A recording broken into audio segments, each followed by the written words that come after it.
Hey Josh, how are you? I'm doing all right. How about yourself? I'm good. So we last spoke about a year and a half ago, and a lot has changed for you since then, with your Yeah, health. Um, would you like to make an update for your fans that may not know? sure.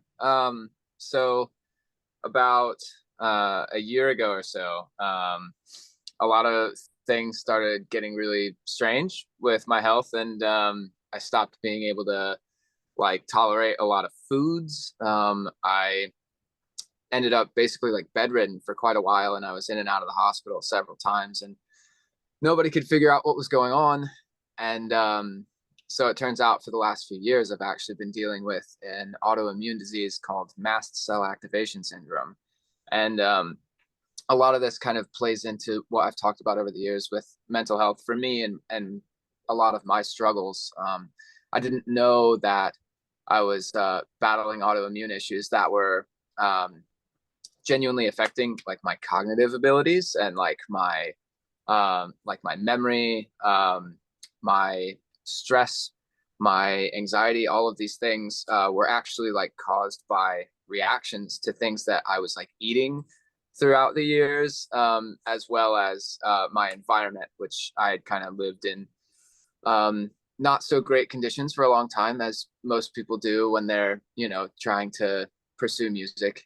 Um, it's not a moneymaker Yeah. for a lot of people for a very long time, if at all, So it turns out that the root cause, as of right now, they think the root cause of my autoimmune issue is mold toxicity. And so I was living in one apartment that 100% for sure I was living in black mold for like 2.5 years, and it was very obvious. I have like photos and videos of the place, and so that lines up. But my symptoms started a year prior to that in a home in New Orleans I was living in, and we never like tore down any of the walls or anything to figure it out. But the house was very old, and if you know anything about New Orleans, it's like very prone to flooding and water damage, and Yeah. so it all lines up.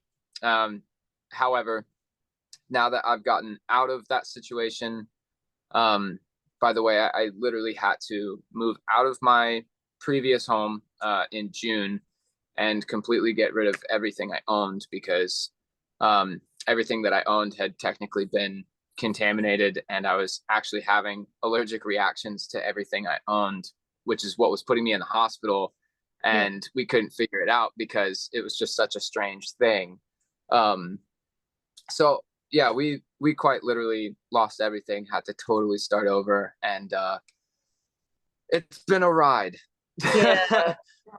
But we're here now, and things Yeah. are fine, and now we know what's going on and how to treat it. So I've gotten a lot better. I'm not bedridden anymore. I still deal with a lot of health issues that affect my ability to do a lot of things. I still deal with like chronic fatigue and pain and all of those things. So now we're about to retest and see where I am with detoxing.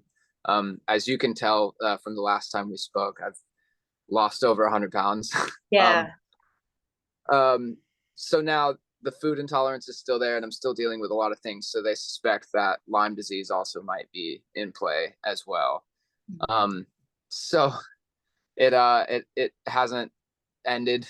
A lot of things have gotten better, but hopefully we're on the precipice of totally getting to the other side of this. And Yeah. man, like as horrible as it's been, I'm excited to say I lived through it, and to have such a crazy story that I feel like not a lot of people get to shed light on, so I Yeah. feel like I can help a lot of people who are in the dark and probably suffering with these things and don't even Mhm. know it. And so a lot of my advocacy for mental health over the years was actually advocacy for autoimmune disease in disguise in a way. And so it's been very strange in hindsight to look at everything and be like, I had my story all wrong, you know? Um, and mental health is definitely a moving part of all of that, but it definitely wasn't the big picture like I thought it was, if that Yeah. makes sense. Yeah. I actually have a friend that has it as well. And she was really surprised. I told her about you and I was like, you have to check this guy out. Not only is he amazing, but he just got diagnosed as well. And she said, wow, it's actually rare in men. So Yeah, that's what my doctor said as well. And I think you know, a lot of that. It's funny. A lot of the root of mast cell activation syndrome is actually predicated on trauma as well. Your body can start to develop autoimmune responses to chronic stress and ongoing stress, and so as those things are still very real, like counterparts in my life, and things that I had gone through and held onto for so many years. I think the CPTSD diagnosis still stands, and I think that that's a huge player in my body eventually just starting to be upset. yeah, Like I so I think the reason maybe why statistically it might seem more rare in men is because I think men are a lot less open about trauma and a lot less open about depression, anxiety, and even symptoms of anything physically going on. I know that sounds kind of weird, but just as like a blanket outlook, I know my father never goes to the doctor, you mm, know, and I know so many guys and so many men who are just like, no, it's fine, I'm fine, I can, yeah, and so it's almost like I feel like the statistics are never going to be accurate because men are just honestly very hard-headed about a lot of things. yeah, So who knows? You know, maybe there are a lot more men with it out there, and we just like don't really know it because a lot of people don't participate in trying to get better or do anything about it. yeah, So but I was at a point where I couldn't ignore it. And I yeah, if I didn't treat it, I was going to be so ill that I couldn't be a father to my kid, and I wouldn't be able to pursue music. I wouldn't be able to function. Like it's not a life. So it's just like I I had no choice. So here we are.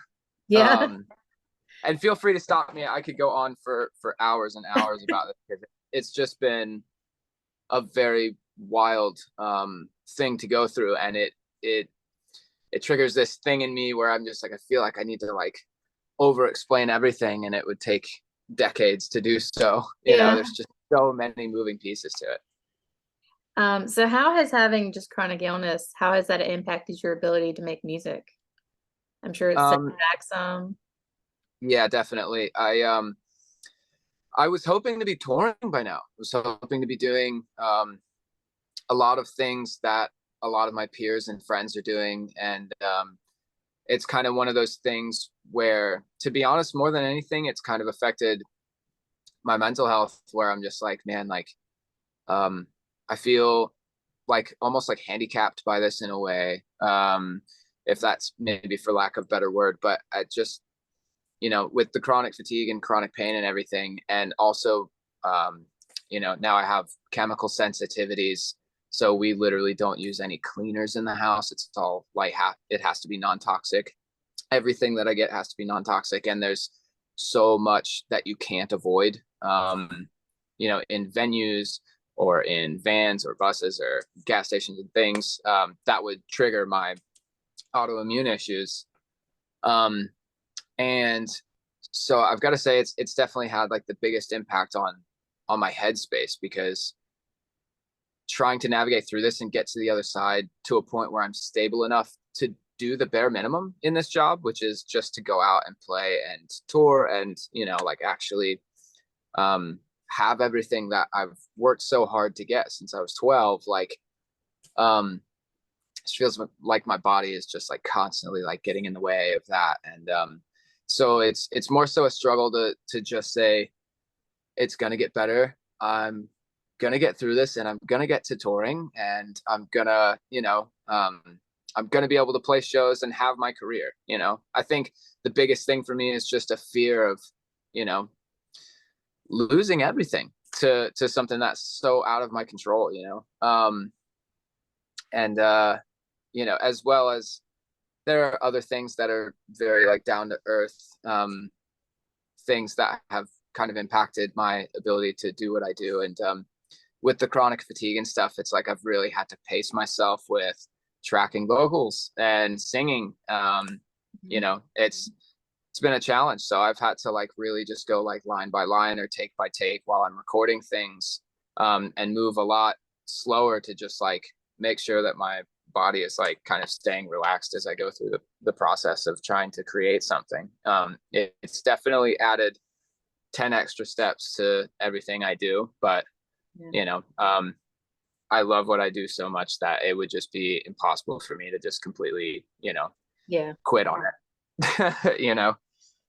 So it's like very important to me that I'm able to continue creating. And as my health changes and my life changes, so does the way that I create. And so I'm just having to learn how to adapt, um, along with, whatever life throws me, and figure out how to make it work in the midst of all of that going on. Yeah. So you just released Any More, which is extremely emotional. Would you like to share the creative process or thoughts on that? Sure. Um, yeah, it's kind of funny. So I moved out to Los Angeles in June, and most of that is so that I could have some more help in the creative process, and have a lot more people um, kind of over here helping me be more than one person, if that makes sense. And so my management's out here, who's like an amazing like personal support system for me, as well as a creative support system. And so I've been banging my head against the wall trying to write this EP that I'm trying to put together. Um, and one day I was just kind of having a bad day.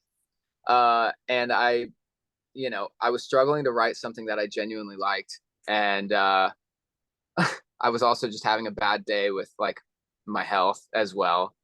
And sometimes it gets really overwhelming to just look at the big picture. And when I'm not getting this like dopamine rush from writing a great song, or like hyper focusing on work and just kind of burying myself there, um, it's hard to face what my reality looks like right now. I've eaten the same exact meal twice a day, every day for a year, because I have my food intolerances are so intense that I'm very limited there. I take a cabinet full of supplements and medications just to function every day. I have issues with energy, so what I'm able to kind of put out, for my kid, to be a dad to my kid and like be a partner and a Yeah. normal person, is all limited. And so, you know, um, mast cell activation syndrome's hard because it doesn't have a definitive cure. There's no, medication you can take to just kind of be normal every day. There's nothing that can, kind of identify a root cause very quickly and help you like, pull the sword out, if you will, and get to the bottom of it. So I just started playing those two chords. It was just a C minor and an E minor. And I just kept like humming. I just like kept humming this melody like over and over. And then just the words, "I can't do this anymore," just sort of like spilled out. And I just kind of identified with what I said, as like a stream of consciousness. And so it just sort of came together in that way, where it was almost like the words came out of me unconsciously first, and then I identified with them in a million different ways in regards to like what's going on in my day-to-day life. And then that was pretty much it. Like it was, it just became like a diary entry or a journal entry, of just like all of the things that I like struggle with on the inside while going through this experience with MCAS. And it was very hard to finish that song, I will say that, because it was like I was really making sure that I was being as honest as I could be, no matter how ugly that looked. And I struggled with myself, in regards to how it might be perceived, or how certain lines or lyrics would be perceived by other people that, don't go through this. And so I wrestled with myself to just be honest no matter what and not care. and that's the hardest thing to do when your whole life is predicated on your art and what you create. You get wrapped up in worrying about what other people might think. But my entire artist project has been predicated on my truth. And so if I threw in the towel on that now and started writing music strictly for what I thought other people would like, I probably would not. I would not have a living doing it. I wouldn't.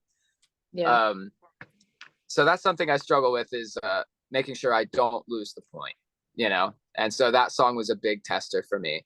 And yeah, I mean, at the end of the day, it was genuinely just a lens into what it's like to be me right now. And I cover it up with goofy jokes, and I try to just be as lighthearted as I can on a day-to-day basis. But the reality is that it's very, very difficult, and it has quite literally taken a lot of things from my life. And on the inside, I'm not goofy. I'm just throwing out those goofy things to try and counter how heavy and hard it is, and how challenging it is. Yeah. Um, but you do the honest part very well. You've always been very open about your mental health and everything that's going on. So how do you balance being vulnerable with maintaining your privacy in that aspect? What's funny is I don't think I think about that very much. Yeah. Like I think from a very young age, I was in a lot of situations, and how do I say this? I was basically told to, um, pull myself together all the time, and pull myself up by my bootstraps, sort of thing. And so I think as an adult, it's sort of been liberating to just be completely transparent and open and authentic, because it's almost like making up for lost time when I felt like I wasn't allowed to, you know, talk about things that were going on with me that might not have been positive, or like I wasn't allowed to kind of talk about my feelings as much, and be comfortable with that.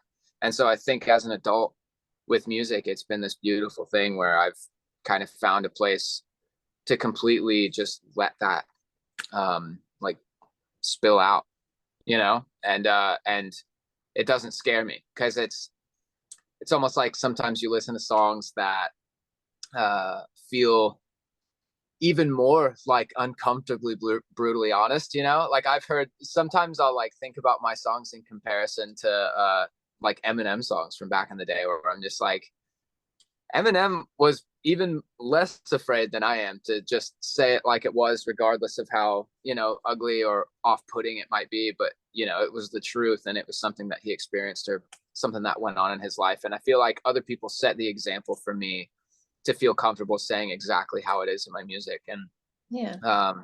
I think that's the coolest part about art, And I think the other thing is that I feel safety in um, multiple meanings to several different people, where I feel like everyone can draw their own conclusion. And I feel safety in that because it doesn't feel like, um, I'm, how do I say this? Like I'm defining the song as this one thing. I think I've read so many comments from people regarding that song in particular anymore, who have different diseases or are in different situations, or, um, are, I mean, even just dealing with depression, who can all kind of toss a rope onto that song and hold on to it. And I think that that's so awesome. And it makes me feel like I'm unintentionally writing things for people that I didn't even mean to reach, in a way. And it just shows you how powerful music and art can be. And I don't know. I think that keeps me writing from an honest place. Yeah, absolutely. So how has your own upbringing affected your relationship with your son? You think it makes you, be a Yeah, better father, kind of, to be what you wanted when you were little? so being totally like candid, when I was growing up, when I was really young, my dad, which is crazy, my dad still works like this to this day, and he's in his 60s. But my dad would go to work at like 4 a.m. and not come home till like 6 or 7 in the evening. And by the time that he did, he was just so exhausted. I didn't get a lot of my father when I was really little. And that's not, I'm not saying that that's his fault. That's just the way it was, and so I remember my dad being so stressed about work and just being so stressed in general. And I mean, no wonder, I mean, he would wake up before the sun came up and go to work and then come back by the time it went down. Like, and this was every day, with the exception of weekends. And on weekends, my dad would like try to catch up on sleep. And so that, that has been hard for me because I'm the one right now in my family that's like working and kind of providing for everyone. And I'm so busy and trying to make sure that I'm doing enough every day. And sometimes I recognize that that relationship happening with me and my own son. And I immediately identify it. And it's like something where I'm like, no, I need to go take a break and like go pick my baby up. And I need to,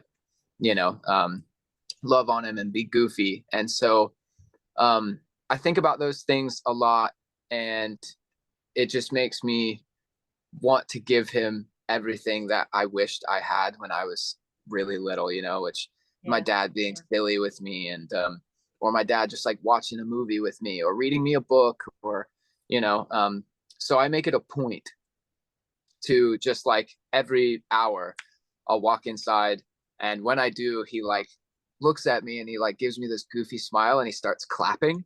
It's the cutest thing ever. And so it's like it's kind of a selfish thing for me where I get to just kind of like have this hilarious like funny moment with him, and I get to pick him up and he starts giggling, and like we have a good relationship. And I think I'm finding a healthy like balance between work and making sure that I'm still present in his life. And I think I'm blessed in regards to being able to work at home and he's at home, whereas my dad worked at a plant and was not home. And so there was no way. And I'm sure that if my dad could have, done what I'm doing with my son, he probably would have.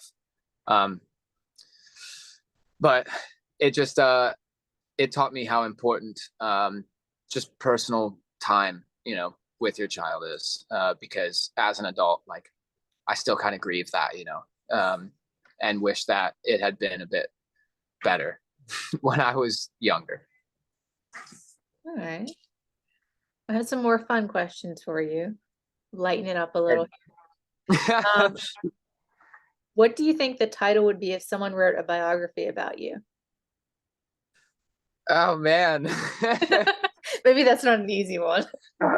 It's not an easy one. I think about this all the time where I was just thinking about this morning. A good friend of mine who I used to work with a lot back in the day used to be like, your songs are great, but man, they're so sad, like, and nobody wants to be sad all the time. And that affected me so much. I still think about it. This was 9 years ago that he said this to me, and I still think about it today. And so sometimes I get this hunch that because my music is where I let out all of these kind of like these harsh things and all of these heavy topics, that people just assume that I'm like a super moody and brooding guy. But I'm not. I promise. I'm like the biggest goofball ever. But so I think if somebody wrote a book about me or a biography about me, it's hard to know like what the title would be, but I assume that it would, I don't know. It wouldn't even be The Boy Who Cried Wolf. It'd just be The Boy Who Cried all the time. Like it would be something like that. I think from the outside looking in, everybody just thinks I'm so like upset all the time. So I'm gonna go with that. The Boy Who Cried all the time. Well, for what it's worth, I don't think everyone gets sad from sad music, like, because I think you can be comforted by it. So I don't think it's necessarily a bad thing. I don't think everyone that hears your music is just sad. Yeah, I think I need to remember that because before I was doing this, um, I was listening to a lot of bands that produced a lot of, I guess, what you could say is sad music. I liked a band called Balance and Composure a lot. I liked a band called Citizen a lot. I liked My Chemical Romance a lot, clearly. Mhm. Um, there are so many like influences, and I didn't feel sad listening to their music. I loved it, you know. And so maybe sometimes I think everyone thinks like I do, in regards to my music, and I forget about that like magic wall that kind of like comes with every song, where people weren't at the desk, like people weren't right here for like 100 hours working on the Yeah. song and overthinking things and like paying attention to all the little details that might not have been perfect. And um, I forget about that. I forget that people don't miss what they don't know. And I I don't know. I have such a hard time with perfectionism. I truly do. And so, I sometimes I think that people look at it at face value and they're just like, man, like he's got a cool voice, but his songs are just so depressing. I get so worried about that. But I forget that people can just listen to things in passing and just be like, this sounds cool, you Yeah. know? So I So got this to get actually better at kind of that. goes, sorry, this kind of goes with what you were just saying about the bands. Who was your favorite artist growing up? Oh, dude, easy. Um, I only have one band tattoo on me at all. I see it. Um, yeah, so AFI was my favorite band of all time. And I think, to be honest, uh, it was kind of an accident because I think one of the first, like not actual CDs that you bought from the store, but I had like a burned CD from a friend, and it was an album called "Sing the Sorrow," and I think I was 11 years old. I had to be like 11 or 12 years old, and um, all of my like friends at the time were older than me. Let me try and like make the story like really short, but at least you get the picture. Okay. In my neighborhood, everyone skateboarded, right? That Yeah. was like the thing. So I skateboarded from the time I was like 8 or 9 years old until I was about 16. And so all of my friends were skaters in the neighborhood, and everybody listened to punk music or just like emo or just alternative, anything that you would automatically assume would be playing in a portable CD player with somebody on a skateboard. Yeah. So a lot of my friends would like trade like just like music or like burn CDs or like whatever. And I remember a friend of mine, his name was Sal. He gave me a burnt CD of Black Sails in the Sunset, and I think that because it was just such a crucial part of my childhood, and it was just such a time where you're kind of figuring out who you are and like what you like, and you're really impressionable. Um, I thought it was like the sickest album ever. Um, and so I think it's just special because of that. And all of a sudden, I found myself every time that band came out with an album, I would go and buy it. And just like listen to it and just kind of pick it apart and find things that I really loved about it. And it was one of the first bands that taught me how to love music, and taught me what I loved about music. And I think that record in particular, every time I would put my headphones on, just kind of like put me in a world. Um, and it's really interesting to try and like describe, but like it would like give me like just feelings of colors and like just like themes and different things that I would like make up in my head, like as a kid or as a fan, and it was almost like the same experience you would get from watching a really great movie. And that's how music felt to me, like from a very early age, even before I started playing music at all. And so I think that record is what roped me into, being a musician at all. And so I think I have just a tremendous amount of respect for that band because their music did that for me and so many other people. And it became like the compass or like the North Star, like that's what I wanted to do for other kids and other people that kind of grew up like me and, um, you know, need somewhere to go when things aren't great. Mm-hmm. Okay. So who have you been listening to on repeat lately? Oh man, you know, there's an indie band that I've been listening to since 2017. I was a little late to the game. Um, but the band's called Lydia. I don't know if you're familiar with Lydia at all. So there's a song called Back of Your Room. Um, it's by Lydia. And every time I get in the car, that's like the first and only thing I want to listen to. It's just such a good song. And that dude has made so many amazing records. He's got a really, really interesting voice. And there's an album called Illuminate. And I think it came out in like 2008 or 9. It's pretty old. And I fell in love with it. And then I found out um, not too long after I discovered the record that somebody that I was a roommate with in 2016 or 17 was actually the guy who made that album, like produced the album.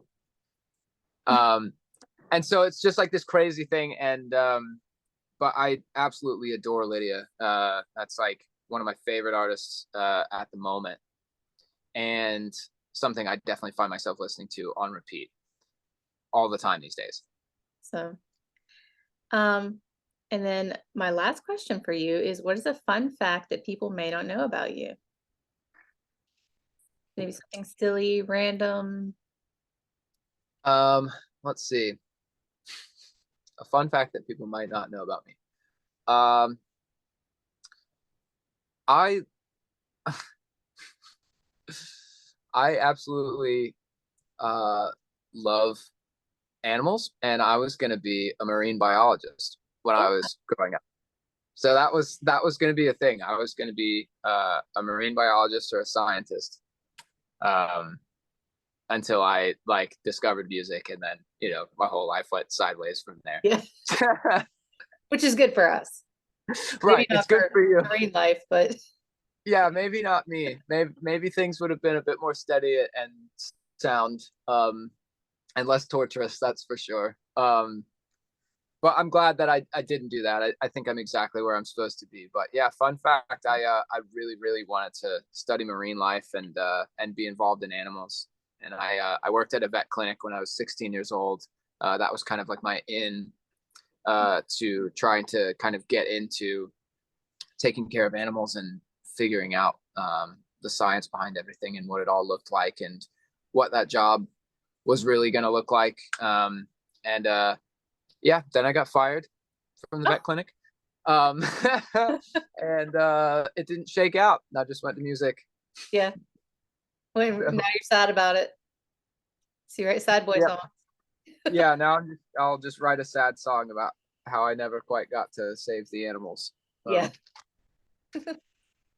But it's okay. I've done some saving with some Yeah. animals throughout my lifetime, so I think I've done my duty in You that save corner. people now Yeah, directly. exactly.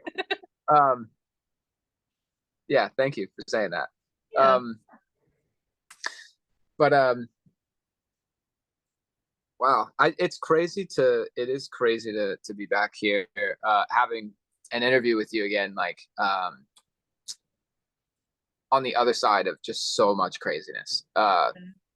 It like makes me want to go back and like watch our interview, Yeah.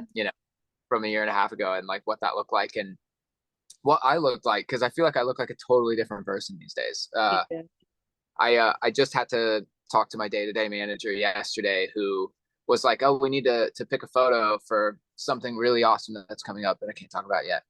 Um, but I was like, man, the only photos I've taken like over the last 6 months have been like took some photos, 2 months passed. Took some photos, I looked different. 2 months later, I took some photos, I looked totally different. And so we picked a photo from like 6 months ago, and I was like, I don't even look like the same person. I was like, Oh, wow. Yeah. I need to take more photos more Yeah. often. But I just, as most people that struggle with anxiety or, you know, like social awkwardness, we hate taking photos. So, Yeah. and it's funny that I find myself in an artist's shoes, when I'm such a hermit and I'm like not the guy who like wants to be the center of attention all the time or have his photo taken all the time. You know, I like Yeah. still find myself having to get comfortable with that. It's been years, you know. All right. Well, I'm going to link the old one with this so you can check it out. Yeah, awesome. All right. It was I great think a talking lot of to you. people here too. Yeah. Yeah, you too. It's All great right. to see you again. But I Yeah. think a lot Take of people care. that watch this one are gonna go back and watch that one. Yeah. All right. Take care of yourself. All right, Bye. you too. Bye.